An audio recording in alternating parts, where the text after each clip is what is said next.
So hello students. Next பாத்தீங்கன்னா அதே current electricity ல next partல இருக்கும். ஓகேவா? second partல already we have dealt with what is current அப்படினா என்ன, current density என்ன, drift velocity என்ன, mobility என்ன, resistance என்ன, resistivity என்ன, conductance என்ன, conductivity என்ன, ohms என்ன, everything we have discussed. Now we are moving to carbon resistors. ஓகேவா? carbon resistor இப்போ வந்து இந்த partல வந்து பார்க்க போற எல்லாமே நீங்க தான் படிக்க போறீங்க. I am not going to take any class. ஓகேவா? carbon resistors-னா டைரக்ட் ரொம்ப ஈஸி. ஒரு டேபிள் காலம் கொடுத்திருப்பான். அதாவது resistors made of carbon அத பத்தி படிக்கிறது. ஓகேவா? அப்ப அதனுடைய ரெசிஸ்டன்ஸ் எப்படி கால்குலேட் பண்றதுன்னு சொல்லி இருக்கோம். ஓகேவா? சோ ஃபர்ஸ்ட் வந்து என்ன கலர் இருக்கோ அது வந்து இந்த இடத்துல வரும். ஓகே, செகண்ட் என்ன கலர்ல மேட் ஆஃப் இருக்கோ அது இங்க வரும். ஓகே, அதுக்கு அப்புறம் இன்டு தேர்ட்ல வரத வந்து 10 to the powerல எழுதிக்குவோம். ஓகேவா? எஸ் 10 to the power என்னவோ அதை எழுதிக்குவோம். ஓகே, நெக்ஸ்ட் இதுக்கு அப்புறம் பிளஸ் ஆர் மைனஸ் ஃபோர்த்தா வரக்கூடிய அந்த அலவன்ஸ். ஓகே, என்ன அலவன்ஸோ அதை எழுதிக்குவோம். 5ல இருந்து 10ல இருந்து 20 வரைக்கும் இருக்கு. மூணு இது கோல்டு நோ கலர் எல்லாமே. சோ இது வந்து எப்படி எழுதணும்னா இந்த மாதிரி ஃபார்மேட்ல எழுதிக்குவோம் இல்லையா? That's it. சோ இது வந்து நீங்க அந்த டேபிள் காலம் பார்த்து மனப்பாடம் பண்ணிக்கலாம். ரொம்ப சிம்பிளா ஒரு கிளான்ஸ் பாத்தீங்கன்னாலே மைண்ட்ல நின்றும். ஏதோ ஹிண்ட் வேர்ட் வச்சு நீங்க ஈஸியா மைண்ட்ல வச்சுக்கலாம். நெக்ஸ்ட் பாத்தீங்க அப்படின்னா டெம்பரேச்சர் எஃபெக்ட். ஓகேவா? இந்த ரெசிஸ்டன்ஸ்ல வந்து டெம்பரேச்சர் எஃபெக்ட். ஓகேவா? இப்போ குறிப்பிட்ட டெம்பரேச்சர்ல உள்ள ரெசிஸ்டன்ஸ் RT, இதே வந்து 0 டிகிரி உள்ள டெம்பரேச்சர் RO. ROன்னா 0 டிகிரி செல்சியஸ்ல இருக்கக்கூடிய ஒரு மெட்டீரியலோட டெம்பரேச்சர், ஒரு மெட்டலோட டெம்பரேச்சர். இது வந்து ஒரு பர்టిక్యులர் டெம்பரேச்சர்ல Tங்கிற டெம்பரேச்சர்ல இருக்கக்கூடிய resistance which is denoted by 1 plus alpha T plus beta T square, where ஓகேவா alpha and beta are the characteristic constant of a material அப்படினு சொல்லுவோம். ஒரு மெட்டீரியலோட characteristic constant. ஓகேவா? அது வந்து டெம்பரேச்சர் கோஎஃபிஷியன்ட்ஸ் னு கூட சொல்லலாம். ஓகே, இதனுடைய யூனிட் பாத்தீங்கன்னா ஆல்பாவினுடைய யூனிட் பாத்தீங்கன்னா இன்டு ஒரு T தான் மல்டிப்ளை ஆயிருக்கு ஒரு டெம்பரேச்சர். அப்போ டிகிரி செல்சியஸ் இன்வெர்ஸ்ல வரும். ஓகேவா? இல்லாட்டி பெர் டிகிரி செல்சியஸ் னு சொல்லலாம். ஓகே, இதே வந்து பீட்டா பாத்தீங்கன்னா பெர் டிகிரி செல்சியஸ் ஸ்கொயர். என்ன ரெண்டு டைம். அப்பதான் அந்த டிகிரி இதே கேன்சல் ஆகி இது ஒரு கான்ஸ்டன்டா மாறும். புரியுதா? எஸ். அப்படிங்கிறப்போ இப்போ இதை வச்சுக்கோங்க. 1 plus alpha T beta T square. இப்போ டெம்பரேச்சர் வந்து ரொம்ப கம்மியா இருக்கு, 0 விட கம்மியா இருக்கு அப்படிங்கிறப்போ 0.004 1 டிகிரி செல்சியஸ் அப்படிங்கிறப்போ இந்த ஸ்கொயர் பண்றதுங்கிறது நமக்கு ஸ்கொயர் டேர்ம்ஸ் எல்லாம் நெக்லிஜிபிள் ஆயிரும். டெம்பரேச்சர் வந்து குறிப்பிட்ட அளவுக்கு இனஃப் சஃபிஷியன்ட்டா இல்லைன்னா ஸ்கொயர் டேர்மை நெக்லெக்ட் பண்ணிட்டு வெறும் நான் எப்படி எழுதிக்கலாம், R0 = 1 plus alpha T ன்னு மட்டும் எழுதிக்கலாம். RT which is equal to. Okay, இப்போ இந்த இடத்துல கான்செப்ட் என்ன அப்படின்னா, see any metals. ஓகேவா? மெட்டல்ஸ்க்கு பாத்தீங்க அப்படின்னா டெம்பரேச்சர் ரைஸ் ஆச்சு அப்படின்னா ரெசிஸ்டன்ஸ் ரைஸ் ஆகும். ஓகேவா? இதே வந்து அதர் திங். ஓகே, வேற மெட்டல்ஸ் கண்டக்டர்ஸ் ஆர் இன்சுலேட்டர்ஸ் எடுத்துக்கிறீங்க அப்படின்னா, okay, so conductors or insulators அப்படின்னு எடுக்கிறீங்க அப்படின்னா, ஓகே, டெம்பரேச்சர் ரைஸ் ஆச்சுன்னா ரெசிஸ்டன்ஸ் டிக்ரீஸ் ஆகும். லைக் வைஸ் அவ்வளவுதான். ஸோ டெம்பரேச்சர் ரைஸ் ஆச்சுன்னா ரெசிஸ்டன்ஸ் குறைஞ்சிடும், இட் ஸ்டார்ட் கண்டக்டிங் அந்த மாதிரி வந்துடும். Okay, so this is the concept. ஓகேவா? So this is the concept. Okay, and இப்போ again நான் சொல்றேன், டெம்பரேச்சர் ரைஸ் ஆச்சுன்னா ரெசிஸ்டன்ஸ் குறையும். அப்ப அந்த ஆல்பாவினுடைய வேல்யூ வந்து நெகட்டிவ் ஃபார் இன்சுலேட்டர்ஸ். ஓகேவா? அதாவது இன்சுலேட்டர்ஸ் ஏன் அப்படின்னா டெம்பரேச்சர் ரைஸ் ஆக ரெசிஸ்டன்ஸ் குறைஞ்சிக்கிட்டே வரும். So what will happen, obviously இது இன்க்ரீஸ் ஆகி இது குறைஞ்சது அப்படின்னா ஸோ இந்த வேல்யூ வந்து நெகட்டிவா வந்துடும். ஆல்பா நெகட்டிவா வந்து ஈக்குவல் பண்ணும். அதே மாதிரி மெட்டல்ஸ்க்கு பாத்தீங்கன்னா டெம்பரேச்சர் ரைஸ் ஆக ரெசிஸ்டிவிட்டி ரைஸ் ஆகும். அப்படிங்கிறப்ப எல்லாமே பாசிட்டிவா தான் போகுது. அப்ப ஆல்பா பிகம்ஸ் பாசிட்டிவ். ஒண்ணும் இல்ல, நீங்க இதை கால்குலேட் பண்ணணும். ஓகேவா? அதாவது RT மைனஸ் R0 போட்டு கால்குலேட் பண்ணணும். இந்த ஃபார்முலாவோட இருந்து எப்படி வருதுன்னு தெரிஞ்சுக்கணும் அப்படின்னா you have to calculate. Okay, RT divided by R0, okay, minus 1 which is equal to alpha T. ஓகேவா? இப்போ இந்த இடத்துல என்ன ஆகும் அப்படின்னா டெம்பரேச்சர் ரைஸ் ஆக ரெசிஸ்டன்ஸ் இன்க்ரீஸ் ஆகிட்டே வரும். ஓகேவா?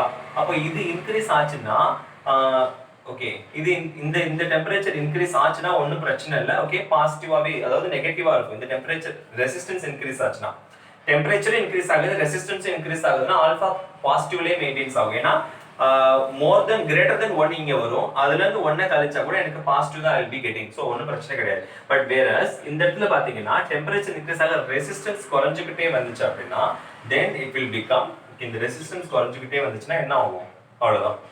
சோ அப்போ இது வந்து லெஸ் தென் 1 வேல்யூவா மாறிடும். இந்த இடத்துல ஃபார் எக்ஸாம்பிள் 0.5ல -1 கழிச்ச மாதிரி ஆயிடும். அப்படிங்கிறப்ப ஆல்பா பிகம்ஸ் நெகட்டிவ் சைன்ல வரும். ஓகே, சோ அதை நம்ம கொஞ்சம் தெளிவா பார்த்துக்கணும். So இதுக்கப்புறம் வெரி ஈஸி திங் உங்களுக்கு தெரிஞ்சது grouping of resistors in parallel. Okay, and resistors in series. அப்போ ரெசிஸ்டர்ஸ் கெபாசிட்டன்ஸ் சீரிஸ் அப்படின்னா நீங்க என்ன பண்ணுவீங்க, 1/CS = 1/C1 + 1/C2 + டாட் அப்படி போடுவீங்க. கெபாசிட்டன்ஸ் parallel அப்படின்னா Cp equal to C1 plus C2 plus C3 அப்படி டாட் டாட் போடுவீங்க. அப்படியே ரெசிஸ்டன்ஸ் சீரிஸ் அப்படின்னா அப்படியே மாறி வரும். Rs equal to R1 plus R2 plus R3 okay dot dot. அதே மாதிரி ரெசிஸ்டன்ஸ் parallel அப்படின்னா 1 by Rp equal to 1 by R1 plus 1 by R2 plus 1 by R3 likewise. So இதை வந்து நீங்க ஒரு கிளான்ஸ் வந்து உங்க புக்ல பாத்துக்கங்க ஓகேவா. எஸ்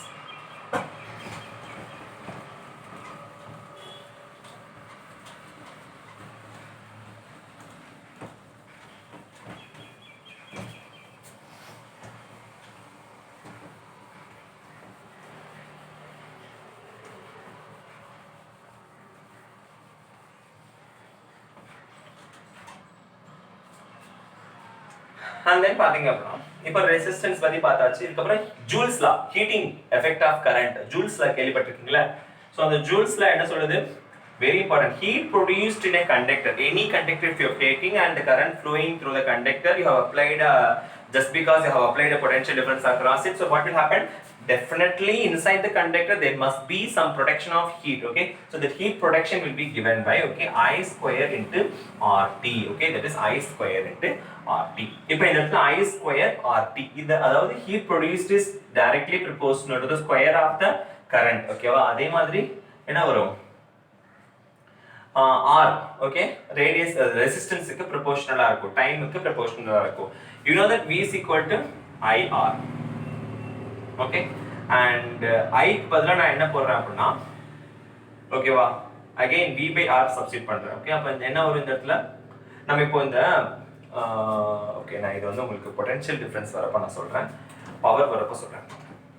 இப்போ இது வந்து ஜூல்ஸ் ஹீட்டிங்ல ஓகே தானே? So heat produced. இப்போ இந்த ஹீட் ப்ரொடியூஸ்ட வந்து எனக்கு வந்து இன் டர்ம்ஸ் ஆஃப் ஜூல்ஸ்ல இருக்கு. இப்போ இத நான் கலோரியில மாத்தணும். பொதுவா ஒரு கலோரி அப்படினா 4.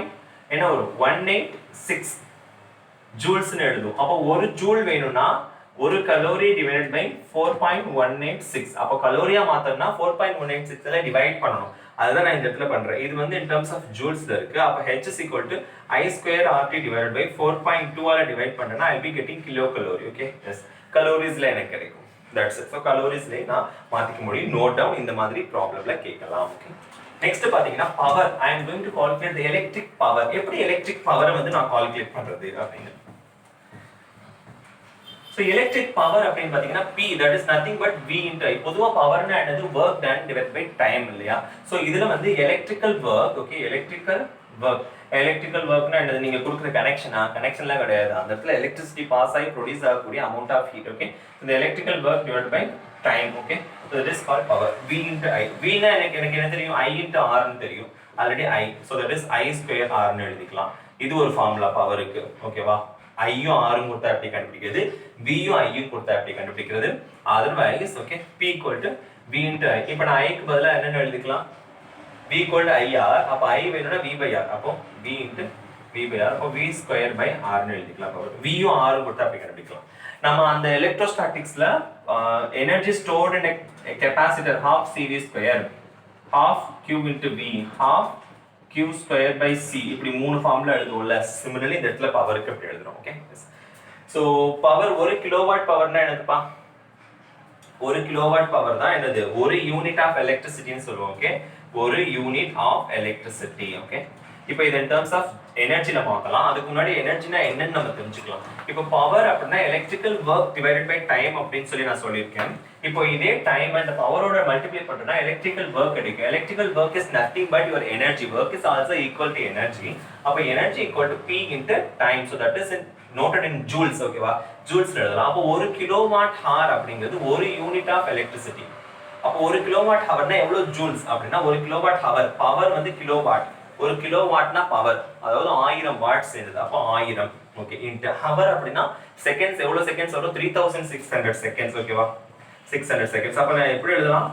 3.6. அப்போ 3 பாயிண்ட் இங்க 3 10 to the power 6 ஜூல்ஸ் எழுதலாம் இல்லையா? எஸ். அப்ப இதுதான் வந்து என்னதுன்னா ஒரு யூனிட் ஆஃப் எலக்ட்ரிசிட்டி. நம்ம யூனிட்ல 100 யூனிட் 2 யூனிட் 200 யூனிட்னு சொல்றோம்ல கரண்ட். அப்ப இது ஒரு யூனிட் ஆஃப் எலக்ட்ரிசிட்டி. அப்ப ப்ராப்ளம்ல ஒரு யூனிட் ஆஃப் எலக்ட்ரிசிட்டி வந்து 10 ரூபாய் கொடுக்குறான் ஃபார் எக்ஸாம்பிள் அப்படின்னா 10 rupees அப்படின்னா, இதே வந்து 10 யூனிட் வந்து அந்த வீட்ல வந்து செலவாயிருக்கு அப்படின்னா 100 ரூபாய் கிடைக்கும். அப்ப இந்த மாதிரி ப்ராப்ளம்ஸ் கேட்கலாம். ஓகேவா? So example they may ask. So பவரும் பார்த்தாச்சு, எலக்ட்ரிசிட்டியும் பார்த்தாச்சு. Almost we are in the end of the session. Okay, so இந்த யூனிட் உடைய எண்ட்ல இருக்கும். Okay, so next பார்த்தோம் அப்படின்னா electrochemical cell. Okay, so இதோட நமக்கு இந்த சாப்டர் முடியுது. electrochemicals இதெல்லாம் நீங்க தான் படிக்க போறீங்க. I'm just going to guide you, okay, how to study electrochemical cell. chemical energy electricity ஆ மாத்தும். Okay, so chemical energy it converts into electrical energy ஆ மாத்துறது electrochemical cell. So இதெல்லாம் நம்ம தெரிஞ்சுக்க வேண்டிய கான்செப்ட்ஸ் என்னன்னா there are three concepts. The first one is okay EMF, okay, electromotive force, epsilon னு சொல்லுவோம். That is when there is no current flowing through the conductor but you have applied the potential difference across it. அதாவது open circuit னு சொல்வாங்க. So if it is open circuit, okay வா, இந்த open சர்க்யூட்ல வந்து current வந்து இன்னும் flow ஆகல, ஓபன்லாம் இருக்கு அப்படினா you have not connected to the any resistance, ஓகேவா, வோல்டேஜ் ரெசிஸ்டன்ஸை கனெக்ட் பண்ணா என்ன ஆயிரும், ரெசிஸ்டரோட கனெக்ட் பண்ணா கரண்ட் ஃப்ளோ ஆகும். அப்போ you have not connected with anything, just open circuit. அப்ப இது across the potential difference you have applied அப்படிங்கறப்போ that is only the thing என்னது எப்சிலான். அதாவது கரண்ட் ஃப்ளோ ஆகாம இருக்கிற ஒரு சர்க்யூட்ல வெறும் பொட்டன்ஷியல் டிஃபரன்ஸ் மட்டும் நீங்க கொடுத்துட்டே வந்தீங்கன்னா அந்த பொட்டன்ஷியல் டிஃபரன்ஸ் தான் எலக்ட்ரோமோட்டிவ் ஃபோர்ஸ். அந்த செகண்ட் திங் பாத்தீங்கன்னா டெர்மினல் பொட்டன்ஷியல் அப்படின்னு சொல்லுவாங்க. இப்போ கரண்ட் அப்ளை பண்ணிட்டீங்கன்னா அப்போ அந்த அக்ராஸ்ல வந்து கரண்ட் ஃப்ளோ ஆக ஆரம்பிக்கும். அந்த பொட்டன்ஷியல் டிஃபரன்ஸ் V அப்படின்னு நோட் பண்ணுவோம்.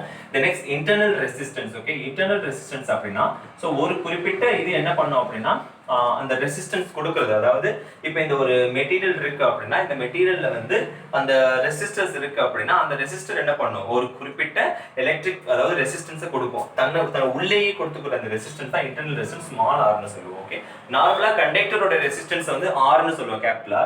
அந்த சர்க்யூட்னுடைய இன்டர்னல் ரெசிஸ்டன்ஸ் அந்த ரெசிஸ்டர் இருக்குல்ல, அந்த ஒரு சர்க்யூட்டுக்குள்ள இன்னொரு சர்க்யூட் கனெக்ட் பண்றது தட் இஸ் ஸ்மால் r அப்படின்னு சொல்லுவோம். Okay, internal resistance. Okay, so நவ நான் என்ன பண்றேன், ஒரு சின்ன ரிலேஷன்ஷிப் நான் டெரைவ் பண்றேன். ஓகே, சும்மா ஒரு சிம்பிளா, அதாவது இது பொட்டன்ஷியல் டிஃபரன்ஸ், இந்த இடத்துல வந்து ஒரு இன்டர்னல் சர்க்யூட் நான் வந்து என்ன பண்றேன்னா ஒரு எக்ஸ்டர்னல் ரெசிஸ்டன்ஸோட கனெக்ட் பண்றேன். இது வந்து எக்ஸ்டர்னல் ரெசிஸ்டன்ஸ், இது வந்து இன்டர்னல் ரெசிஸ்டன்ஸ், இது வந்து எப்சிலான். ஓகேவா, எப்சிலான் நாட். ஓகே, இப்போ கரண்ட் என்ன பண்ணும், பாசிட்டிவ்னா இப்போ இந்த டைரக்ஷன்ல வரும், இப்படி போகும் நெகட்டிவ்ல. ஓகேவா, எஸ். இப்போ இதெல்லாம் எப்படி எழுதுறேன்னா V IR, you know that total இது. அப்ப இந்த கரண்ட்டை மட்டும் நான் எப்படின்னா இது எல்லாமே டைரக்ஷன் கடந்து தான் வரணும். அப்படிங்கிறப்போ கரண்ட்டை நான் எப்படி எழுதுறேன் அப்படிங்கிறப்போ எப்சிலான் டிவைடட் பை, எனக்கு கரண்ட்னா எழுதுறது V/R னு தெரியும். அப்ப இந்த சர்க்யூட்டுக்கு நான் எழுதும்போது Vங்கிறது எப்சிலான், அப்ப எப்சிலான் டிவைட் பை Rங்கிறது ரெண்டு ரெசிஸ்டன்ஸுமே சேர்ந்தது, இப்படிதான் எழுதுவேன் Vங்கிறத. Okay, S. அப்ப இந்த இடத்துல வந்து நான் எப்படி ரெசிஸ்டன்ஸ் கால்குலேட் பண்றது, ஓகேவா. அப்போ V IR னு தெரியும், அப்ப RR கேன்சல் பண்ணிடுங்க. அப்ப I வேணும் அப்படின்னா இந்த RR கேன்சல் ஆச்சுன்னா epsilon naught by R plus R அப்படின்னு எனக்கு தெரியும். Okay, yes. இதுல இருந்து நீங்க R கால்குலேட் பண்ணணும். ஓகே, இது உங்க புக்ல இருக்கும், நோட் டவுன் பண்ணிக்கங்க. ரெண்டு ஸ்டெப் வரும், நீங்க பாத்துக்கங்க. அண்ட் தென் இன்னொரு முக்கியமான விஷயம் என்னது அப்படின்னா இதுலயே வந்து குரூப்பிங் ஆஃப் ரெசிஸ்டர்ஸ் இருக்கு, இன்டர்னல் ரெசிஸ்டன்ஸ், அதாவது parallel grouping, series grouping, mixed grouping, அது நீங்க பாத்துக்கங்க. அதுக்கப்புறம் பாத்தீங்க அப்படின்னா கிர்ச்சாஃப்ஸ் லாஸ், உங்களுக்கு லா 1, ஓகே, அது ஒரு லூப் லா வரும், இந்த ரெண்டு லா வரும். ஓகே, கரண்ட் லா, வோல்டேஜ் லானாலே லூப் வரும். Okay, V IR, so the product of current and resistance வரும், கரண்ட் லா வரும் தனியா. ஓகே, so எல்லா கரண்ட்டையும் ஆட் பண்ணணும், summation of all the currents, ஓகேவா, அது வந்து கரண்ட் லால வரும். அப்போ அந்த total current flowing through the conductor will be given by the summation of all the current. Okay, so இந்த ரெண்டையும் பார்த்துட்டு அந்த ரெண்டு மாதிரியான சர்க்யூட் கொடுத்தா எப்படி சால்வ் பண்றது, அதுக்கப்புறம் இதனுடைய அப்ளிகேஷன் வீட்ஸ்டோன் பிரிட்ஜ். ஸோ இந்த வீட்ஸ்டோன் பிரிட்ஜ்ல நீங்க என்ன பார்க்கணும்னா வீட்ஸ்டோன் பிரிட்ஜ்ல என்ன மாதிரியான கான்செப்ட் யூஸ் பண்றாங்க, அந்த கால்வனோமீட்டருடைய யூஸ் என்ன, இது ஒன்று பார்க்கணும். அதுக்கப்புறம் என்ன பார்க்கணும் அப்படின்னா இந்த கால்வனோமீட்டர் வச்சு எப்படி ஃபைனல் ஃபார்முலா P/R = Q/S அந்த மாதிரி ஒரு ஃபார்முலா வரும்ல. So P/Q = S/R. ஓகே, அந்த ஃபார்முலா ஒன்று. அண்ட் தென் பார்த்தீங்கன்னா பொட்டன்ஷியோமீட்டர்னா என்ன, அதனுடைய அப்ளிகேஷன் என்ன, அதுக்கப்புறம் அதில் என்ன ஃபார்முலா யூஸ் பண்ணுறாங்க, பிரின்சிபிள் என்ன, principle very very very important. And then இன்னொரு முக்கியமான விஷயம் என்ன பார்த்தீங்க அப்படின்னா பொட்டன்ஷியோமீட்டர். ஓகே, அவ்வளோதான். ஸோ பிரிட்ஜ், மீட்டர் பிரிட்ஜ் அப்படின்னு ஒன்று இருக்கும். மீட்டர் பிரிட்ஜோட பிரின்சிபிள் என்ன, அதோட அப்ளிகேஷன் என்ன, அது எதுக்காக யூஸ் பண்றாங்க, அதுல என்ன ஃபார்முலா கான்செப்ட் யூஸ் பண்றாங்க, இது எல்லாமே நீங்க பார்த்து தெரிஞ்சுக்கணும். இன்னொரு முக்கியமான ஒரு விஷயம் என்னன்னா அம்மீட்டர் வோல்ட்மீட்டர் கனெக்ஷன்.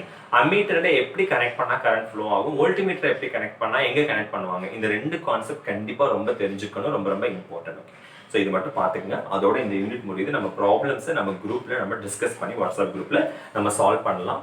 தேங்க்யூ.